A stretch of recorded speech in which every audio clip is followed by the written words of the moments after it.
Mark, you've had a really busy afternoon with the first team squad, the club staff, etc., and you've been kind enough to spend some time with RaithTV.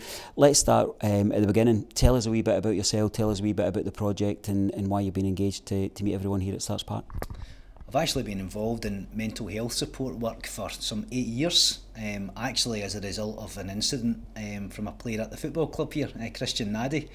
Many years ago, Christian made an attempt in his own life. It's well publicised and he's talked very openly about it in the media. So I was the person involved in the intervention with him. And it was through his manager at that time, Grant Murray, who was a good friend of mine, that I got involved with Christian.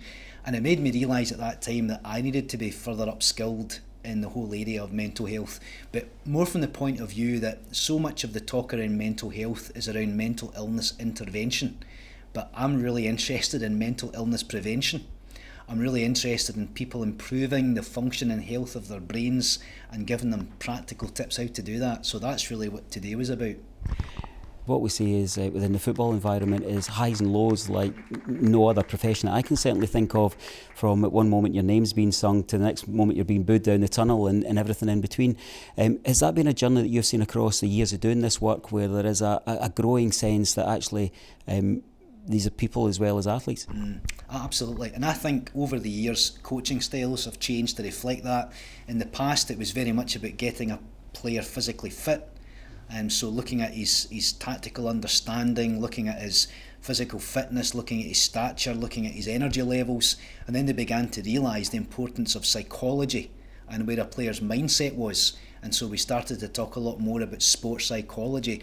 But these things were still about ultimately and fundamentally getting a better performance at the player.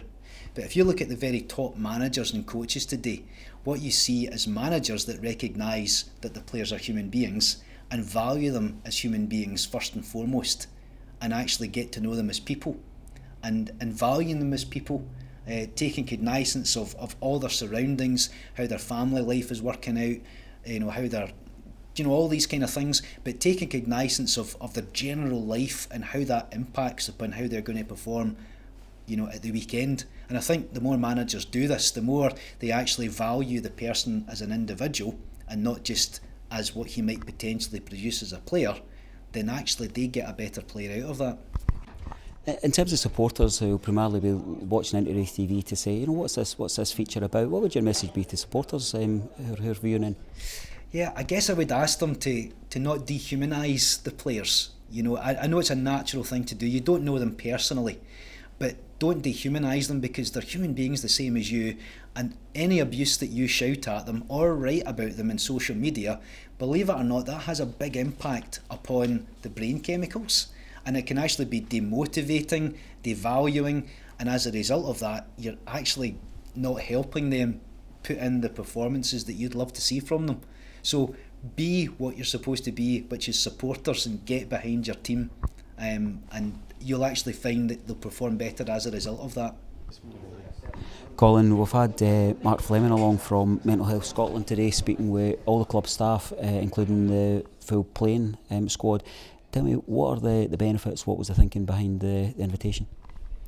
Well, listen, mental health's a big thing, not just in football but in the world, and it's becoming more and more important, so for the players' mindsets, it's really informative what Mark spoke about.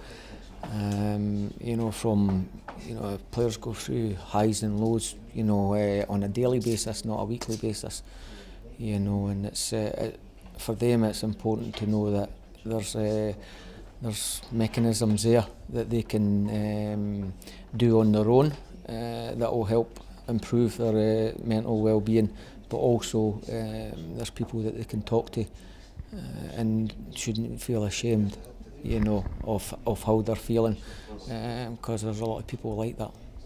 And this is a big part of the game, because if the players are not mentally focused, they're not going to be able to give their best. So as I said, the things that have been spoken about today, hopefully the players who seemed all engaged in it can take something from what Mark spoke about, and it'll help them improve throughout the rest of their career, not just here at Raith Rovers.